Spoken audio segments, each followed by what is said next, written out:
सौरभ जोशी देश के सबसे बड़े ब्लॉगर्स में से एक हैं। उनका एक वीडियो अभी कुछ दिन पहले सोशल मीडिया में काफी तेजी से चर्चा में रहा। वीडियो में उन्होंने दावा किया था कि उनकी मर्सिडीज एसयूवी का माइलेज अचानक से काफी कम हो गया है। इसके बाद एथेनॉल मिश्रित पेट्रोल को लेकर सोशल मीडिया पर एक नई बहस छिड़ गई। लेकिन सवाल यह है कि क्या सच में E20 पेट्रोल इसकी वजह है या फिर मामला कुछ और है। आइए जानते हैं पूरी कहानी। करीब 4.1 करोड़ से ज्यादा YouTube सब्सक्राइबर वाले ब्लॉगर सौरभ जोशी ने अपने ब्लॉग में बताया कि उनकी मर्सिडीज एसयूवी का माइलेज पहले लगभग 15 से 16 किलोमीटर प्रति लीटर के हिसाब से था, लेकिन अब अचानक से घटकर 9 किलोमीटर प्रति लीटर रह गया है। वीडियो में उन्होंने कार का डैशबोर्ड भी दिखाया और बाद में ड्राइव करते हुए कहा कि माइलेज और नीचे गिरकर लगभग 5 किलोमीटर प्रति लीटर तक पहुंच गया। इसी दौरान उन्होंने सवाल उठाया कि आखिर ऐसा क्यों हो रहा है और बातचीत के दौरान एथेनॉल मिश्रित ईंधन का भी जिक्र किया।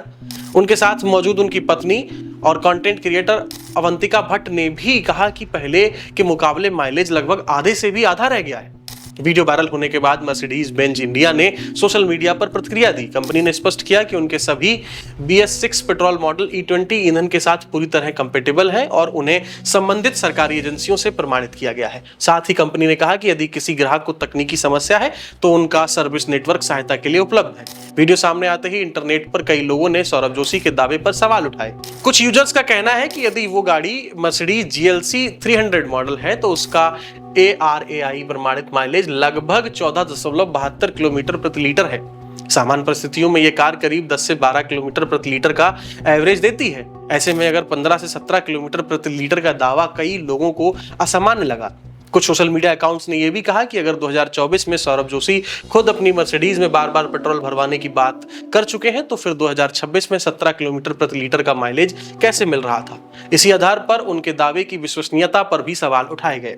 ये मामला ऐसे में सामने आया है जब हाल ही में यूट्यूबर मनीष कश्यप ने भी ये दावा किया कि E20 पेट्रोल की वजह से उनकी नई टोयोटा कार के इंजन में समस्या आ गई है। हालांकि केंद्रीय सड़क परिवहन मंत्री नितिन गडकरी ने कहा था कि वाहन निर्माता कंपनी की जांच में ऐसे दावों की पुष्टि नहीं हुई है। उन्होंने ये भी बताया कि शुरुआत में वाहन जांच के लिए उपलब्ध नहीं कराया गया था, लेकिन कानूनी कार्रवाई की चेतावनी के बाद कार की जांच हुई और E20 से नुकसान का कोई प्रमाण नहीं मिला। 7 जुलाई को केंद्रीय मंत्री नितिन गडकरी ने यह कहा कि अब तक ऐसा कोई भी प्रमाण सामने नहीं आया है जिससे यह साबित हो सके कि E20 पेट्रोल किसी वाहन के इंजन को नुकसान पहुंचाता है।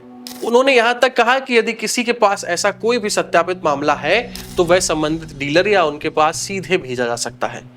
10 जुलाई को गडकरी ने यह भी स्वीकार किया कि एथेनॉल की कैलोरीफिक वैल्यू जो है सामान्य पेट्रोल से कम होती है, इसीलिए E20 ईंधन इस्तेमाल करने पर माइलेज में हल्की कमी आ सकती है, लेकिन उन्होंने ये साफ किया कि यह गिरावट सीमित होती है और इससे इंजन को नुकसान नहीं पहुंचता। उधर पेट्रोलियम मंत्री हरदीप सिंह पुरी ने भी सोशल मीडिया पर वायरल दावों को भ्रामक बताया। उनका कहना था कि वाहन निर्माता कंपनियों और उनके सर्विस नेटवर्क के पास ऐसा कोई भी प्रमाण नहीं है जिससे यह साबित हो सके कि E20 से कंपैटिबल वाहनों में तकनीकी खराबियां आ रही हैं। और इसके बाद प्रेस इंफॉर्मेशन ब्यूरो PIB ने भी एक विस्तृत FAQ जारी करके कहा कि E20 को लेकर सोशल मीडिया पर कई भ्रामक दावे फैलाए जा रहे हैं। सरकार के अनुसार E20 लागू करने से पहले व्यापक परीक्षण भी किए गए थे और भारत इस ईंधन कार्यक्रम को आगे बढ़ाने के लिए पूरी तरह तैयार है। इस पूरे विवाद में अभी तक कोई भी अंतिम निष्कर्ष सामने नहीं आया है। एक तरफ सरकार, वाहन निर्माता कंपनियां और आधिकारिक एजेंसियां लगातार ये कह रही हैं कि E20 पेट्रोल से इंजन को नुकसान होने का कोई भी प्रमाण नहीं मिला है। दूसरी तरफ सोशल मीडिया पर कई लोग अपने व्यक्तिगत अनुभव साझा कर रहे हैं और माइलेज से कमी व अन्य समस्याओं का दावा भी कर रहे हैं। जहां तक सौरभ जोशी की बात है, उन्होंने अब तक सार्वजनिक रूप से यह स्पष्ट नहीं किया कि उनकी कार के माइलेज में आई गिरावट की वास्तविक तकनीकी वजह क्या थी और इसके बाद उनके वीडियो का संबंधित हिस्सा क्यों हटा दिया गया। ऐसे में फिलहाल ये मामला दावों और जवाबों के बीच ही खड़ा दिखाई देता है। अंतिम निष्कर्ष किसी अधिकृत तकनीकी जांच या स्पष्ट आधिकारिक रिपोर्ट के बाद ही सामने आ सकेगा।